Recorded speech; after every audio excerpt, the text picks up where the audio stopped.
Shauna, you are in a special category of the righteous. May she rest in peace.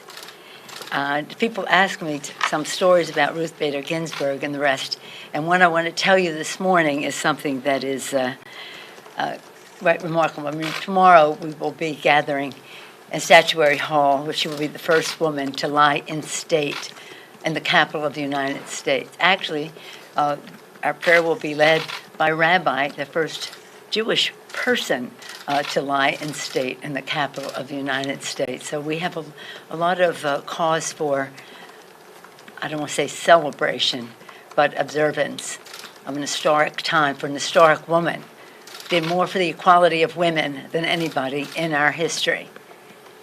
And a couple years ago, we honored in the Capitol on Women's History Month the women members of the Supreme Court. Being the senior member, Justice Ginsburg spoke for the group as to receive the honor. And she told the story of a woman named Belva Lockwood. Belva Lockwood is a New Yorker. Chuck Schumer keeps reminding me. Leader Schumer keeps reminding me. Belva Lockwood, in the 1876, a long time ago, she applied to practice law in the Supreme Court. The vote against her was 6-3. There were 9 justices then, as now. 6-3, because she was a woman. They turned her down. So she didn't take no for an answer. She campaigned with, advocated for change with the Congress of the United States. And she said, she won. Congress passed a law that says, it passed a bill saying that women with the qualifications must be admitted to the bar of the Supreme Court. And Ginsburg then goes on to say, it is my favorite example of how sometimes the Congress is more in touch with changing times and expansion of idea of equality than the court is.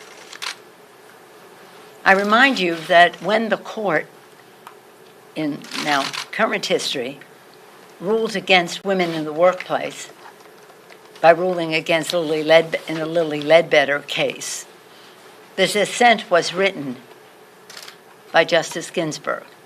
Her dissent became the basis for the Lilly Ledbetter Fair Pay Act, which was passed in the Congress and the first bill to be signed by President Barack Obama, his very first bill to sign. Once again, the Congress more in touch with the changing times and the expansion of equality in our country. The first time was, I think it ended up at 1879 by the time it was finished. In any event, her passing is like just a death in so many families in our country because so many people pinned their hopes, heeded her guidance, admired her stamina, her love of the arts, bringing civility to her relationships in the court and in the country.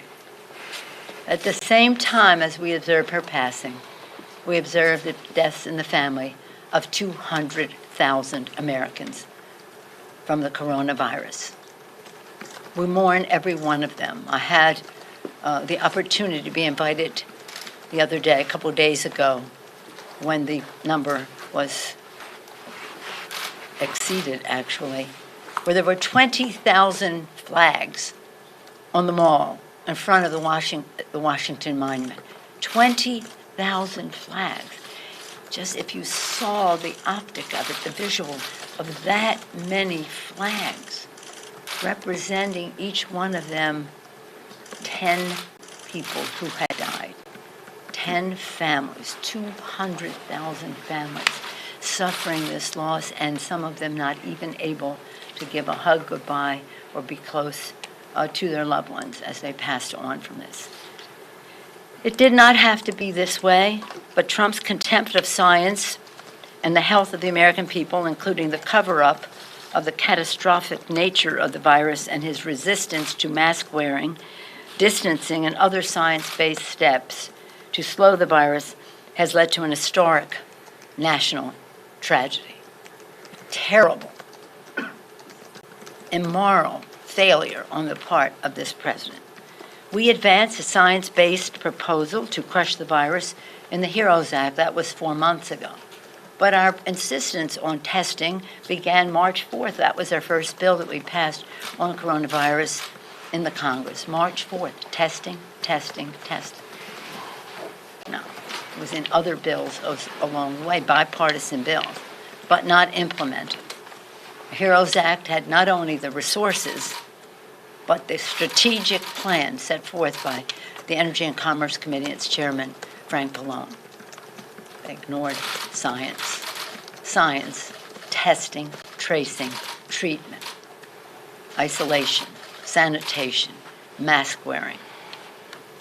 That could have saved many lives. Not all, but many. Either the GOP does not understand the gravity of the situation or do not care about meeting America's families' needs. Again, sadly, within hours of Justice Ginsburg's passing, they had it planned in advance, because we barely heard that she had passed when McConnell said that they were going to approve a justice soon. May she rest in peace? Any sense of decency? I guess not. But you know why?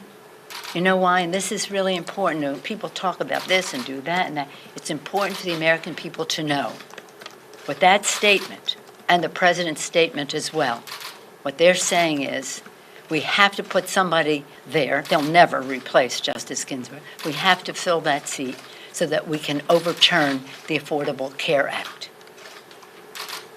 People have to know why this matters to them in their lives.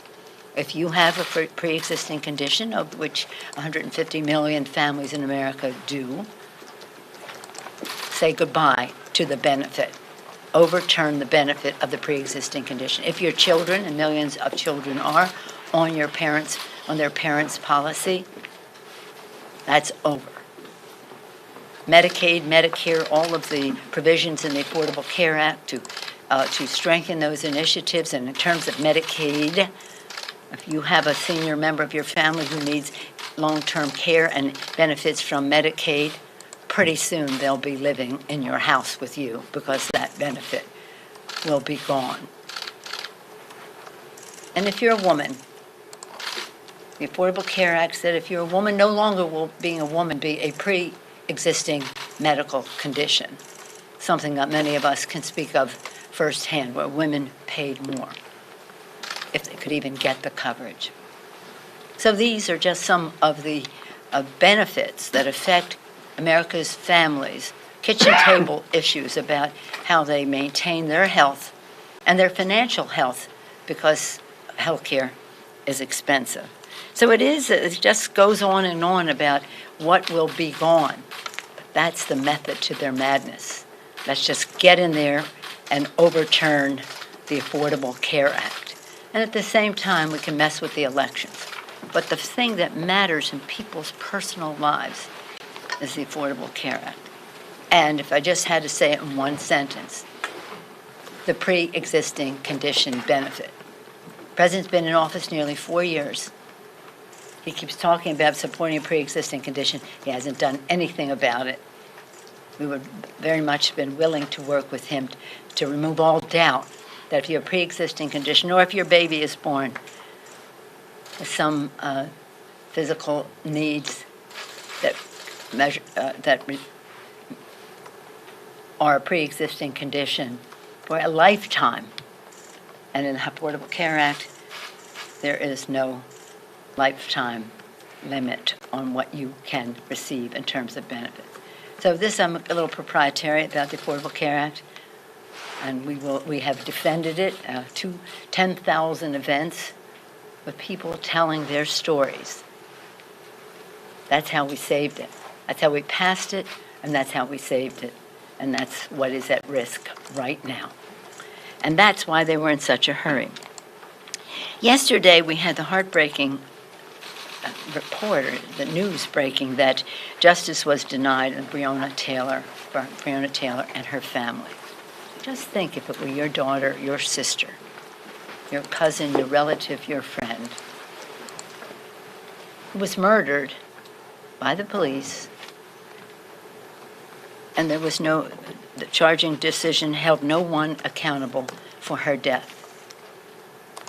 In June, the House passed the George Floyd Justice in Policing Act to bring accountability to our justice system. I call upon the Senate to vote upon it immediately. We owe it to Breonna Taylor, to George Floyd, for Philando Castile, and so many others. Just so many others. Provisions in the bill would have prevented this from happening. With all the respect in the world for our men and women in blue, there has to be respect for our police, but respect for doing the job in a way that has justice for all. I was told by one of your cameramen the other day that in the black community there's a saying, justice, not just us. And so we don't want there to be two systems of justice. This week we had a big bipartisan vote on the CR. I was very pleased that we'll avert a shutdown and enable us to continue the work of passing elements of the HEROES Act so that we can save lives, livelihood, and the life of our democracy. For the children, nearly $8 billion in direly needed nutrition assistance. For seniors, prevented what would have happened if we didn't act, up to $50 per month expense for Part B premium hike. And it's now like $4 or $5 versus the 50. We save the Republicans from themselves because we know what we're doing. And for our communities includes a 1-year surface transportation authorization, and for our farmers boosts accountability to the Commodity Credit Corporation, which now prevents, and also imagine that they were going to use money saying this is for the farmers. Well, we want it to be for family farmers, not necessarily corporate farmers. So we wanted to have clarity and accountability and transparency and all of that. But imagine that they had announced that they were going to spend $300 million from the CCC, which is for farmers, to give a bailout to big oil. The bill prevents that from happening. And now that the CR is done, we hope that the administration will come forward with the resources to meet the needs of the American people. We came down $1 trillion in our $3.4 trillion bill. Then we offered to meet the Republicans halfway. We still haven't heard back about that. But you know what? Since then, the needs have not decreased because the president is, again, disdainful, if not contemptible, of science. We have not reduced. In fact, some of the needs in terms of the coronavirus are increasing. We need more related to that, more money for education. And we need more money for small businesses, restaurants, airlines, and many other key priorities. So we're going to even need more money, or else we're going to have to cut some more things down further to stay. But I'm eager to hear what they have to say when they come. But we'll be hopefully soon to the table with them, but very soon showing you where our money would be spent. Again, the airline industry, September 30th is fraught with meaning for them. Children in school right now, they need more money for children to be there safely in terms of spacing, or if it's virtual, to have the technologies so that they can learn. I was very proud yesterday, a few of you were here, when we unveiled our Protecting Our Democracy Act, a robust reform package to address the president's staggering litany of abuses and ensure that they can never happen again by anyone and any president. Our chairs, I'm very proud of their work, have crafted robust reforms that can stand up to and prevent, for example, an assault on our democracy, including the abuse of pardon power, soliciting of foreign interference in our elections, retaliatory attacks on whistleblowers, politicization of tools of justice, abuse of office for personal enrichment, and contempt of Congress's oversight powers, including our subpoena power. It's really sad because that is central to the genius of the Constitution, the system of checks and balances, 3 separate branches of government, a check and balance on the other. It is sad that the president's actions have made this necessary for us to do. We have no choice but to repair and strengthen our democracy. We cannot look the other way and enable its erosions. our founders, they figured there could be a rogue president someday, so they built guardrails into the Constitution. But they didn't figure we'd have a rogue president and a rogue Senate that would let him get away with all of that. Hence, this is necessary. In closing, I'll just say this. 40 days until the election. 40 days. For some of us in our faiths, 40 is a number that is fraught with meaning. 40 days. 40 days of contemplation, 40 days of prayer, 40 days of resolve, 40 days for the American people to give voice to their concerns and to have an election that is about the peaceful transfer of power, which is such a beacon of democracy and hope to the rest of the world. 40 days. Thank you. Any questions? Madam Speaker. Madam Speaker, do you have absolute confidence in the institutions of this country to ensure a peaceful transition to the next presidential term, and that if, in some extraordinarily unlikely circumstance, the election were still being contested when President Trump's term ends in January, that he would have to leave office and that whomever is Speaker would become president? Well, that's an outcome we don't want. We want the peaceful transfer of power. And again, this is about something you've heard me say again and again. We don't agonize, we organize. And we want to make sure that the American people know how important their vote is and how they can vote safely without risking their health. And it's very sad that you even have to ask that question. A real testimony to the need for protecting our democracy that we put forth yesterday. But that a president of the United States would place in doubt the idea of the peaceful transfer of power is, it's no surprise, again, because the president has been contemptible of science and governance. And so you see 200,000 people have died.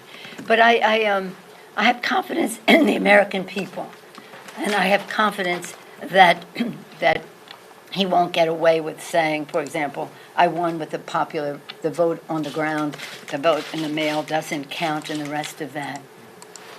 What am I missing here about people just not saying, hold it, calm down, Mr. President? Now, we do know who he admires. He admires Putin. He admires Kim Jong-un. He admires Erdogan in Turkey. He admires people who are perpetuating their role in government. But I remind him, you are not in North Korea, you are not in Turkey, you are not in Russia, Mr. President, and by the way, you are not in Saudi Arabia. You are in the United States of America. It is a democracy. So why don't you just try for a moment to honor your oath of office to the Constitution of the United States? Madam Yes, Speaker. I have confidence, and it would not be a good thing for our country, for our election to be ignored by the president, so that a solution, as the Constitution provides for, but nonetheless one that does not, in my view, constitute a peaceful transfer of power. Madam Speaker. Yes, sir. Along the same lines, President Trump has made past provocative statements, and you guys have been up here at the podiums and said there are horrible things to say and then gone about the business. Is there anything more formal that you want to do to make your opposition to what he said yesterday known, since your resolution, you took up a resolution after Charlottesville? I don't think he's worth the trouble at this point. We have 40 days until the election. He is trying to discredit mail-in voting, which is hurting. As you've heard some of the Republicans say, this has been an important part of our electoral success, mail-in voting. He's discrediting that, vote by mail. And so the answer to it all, the antidote to almost every ailment that I have named, is the vote. And so right now, our point is, it's no use our orchestrating one thing or another when what really matters in terms of the peaceful transfer of power is that people vote and that their vote is counted as cast. whoever they vote for, whatever the outcome. If he gets if he honestly gets the majority of the Electoral College and is the next president, that's the peaceful continuation of power. So this isn't, we just wondered if it's going to be Joe Biden on January 20th. I feel quite certain that it will be. I don't know if I'm allowed to say. iwillvote.com. Go there. You can find out how to vote by mail, in person, if you're registered, how to register. Tell a friend. So it is, we have something called the Sojourner Truth Women's Vote Project. The Sojourner Truth was a suffragist. She was a slave and she was an abolitionist. And she was very much a part of women getting the right to vote. I dedicated a statue to our speaker last time in Emancipation Hall. Very proud of that. So we have this project named for her. And every Tuesday we have Truth Tuesday, Sojourner Truth, but Truth Tuesday, to talk about how people can vote. And sometimes people say, I'm not going to vote because they just haven't voted or they don't know how to vote. We have to remove all those barriers. Instead, we have a president of the United States who wants to discredit people's vote. Really? Really? What would our founders think? And what are these Republicans going to say to their children and their grandchildren when they ask them, what did you do to strengthen our democracy when it was questioned as to whether an election was the proper way to transfer power in our country? So it's right now, 40 days. We just want to get out that vote. But you understand there's a lot of people, particularly in your party, and the liberal side of it particularly, who found last night to be a pretty important remark. Many, I have the privilege of being a leader in the most diverse party in every possible way, including opinion. A large number of people outside, not in the House, but outside, wanted me to shut down government because of what they're doing on Justice Ginsburg. Shut down government? I'm not a big believer in shutting down government. But when the West is on fire and the South is battered with storms and the whole country is suffering from a pandemic and we have a downturn in our economy and the people we need so that we can do our jobs, public employees, we're going to shut them down? No, I don't think so. So again, the beautiful diversity of our party is that we are not a rubber stamp. We have all kinds of opinions in the party. And the fact is, I was very proud that we were able to achieve what we did the other day and have a big, strong, bipartisan vote to keep government open. Madam Speaker, I wonder if you could, Madam Speaker. Do you agree that Article 6, which bans religious tests from being a qualification for office, do you think that that should apply to the Supreme Court nominees as well? I'm not going to get into anybody's interpretation of one thing or another. The confirmation is the work of the Senate, and I trust the judgment of our Democrats there to honor the Constitution. Yes, ma'am. Madam Speaker, do you have a contingency plan for after the election if the president does not, recognize, say, a Biden victory and goes to the courts to try to contest the election? Have you talked about impeachment? Would you impeach him again? What can Congress do if he were to do something like that? I have a pretty good idea of the method of his madness and what he might try to do to undermine the Constitution. It always is stunning to me to see how complicit and enabling the Republicans are of such a thing. I was pleased that Leader McConnell put out a statement this morning that seemed to go in the direction of protecting the Constitution of the United States. That was a real change. But let me just say that there are 3 stages to elections. One, everything that happens before. And you see what he's trying to do, dismantle the post office, discredit mail-in voting, all the kinds of things that they're doing, Russian involvement in our elections and the rest, all the things they're trying to do to undermine the integrity of our elections. Then there is a vote, and now at least 20 states right now are voting. So we're in this area where for some it's still pre-vote time, and for others, the election is on. And again, we want people to be able to vote without jeopardizing their health. And that's why we want to have the money in the bill to do just that. It doesn't seem that the health of the American people as they exercise their right to vote does not seem to be of interest or any level of priority to the Republicans. But that discussion goes on. So we have that. And then we have the election, the actual voting as we get closer, and to protect the integrity of the vote, and to stop the president's, he even said it, that he'd have people there, the intimidation of the voter. I don't know why the press doesn't make more of this, to be very honest with you.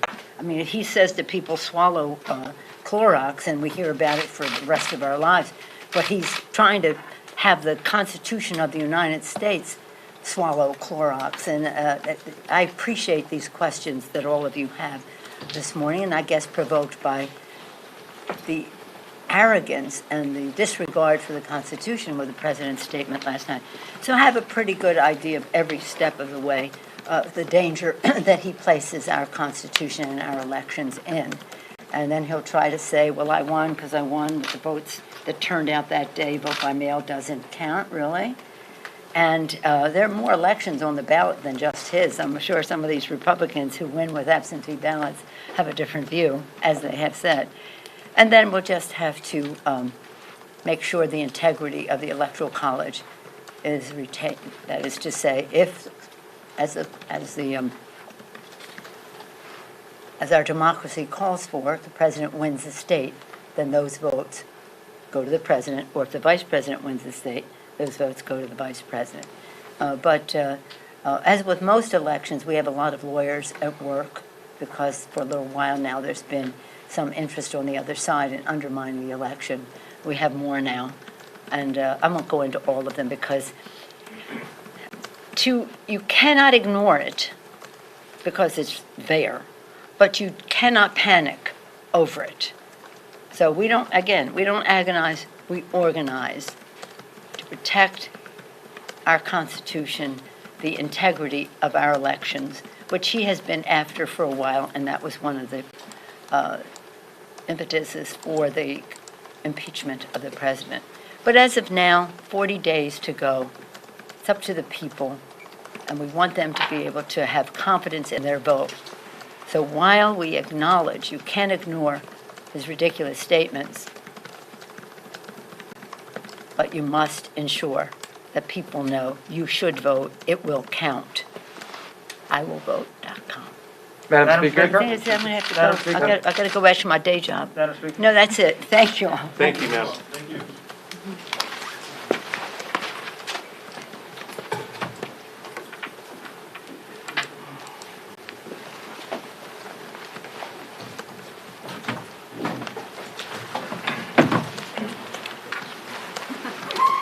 Jared, are we doing the thing later this afternoon? Sure.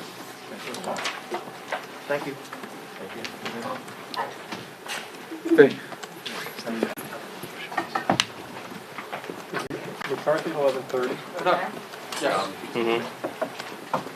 All righty. Jared, I gotta grab a couple wipes so I wipe down.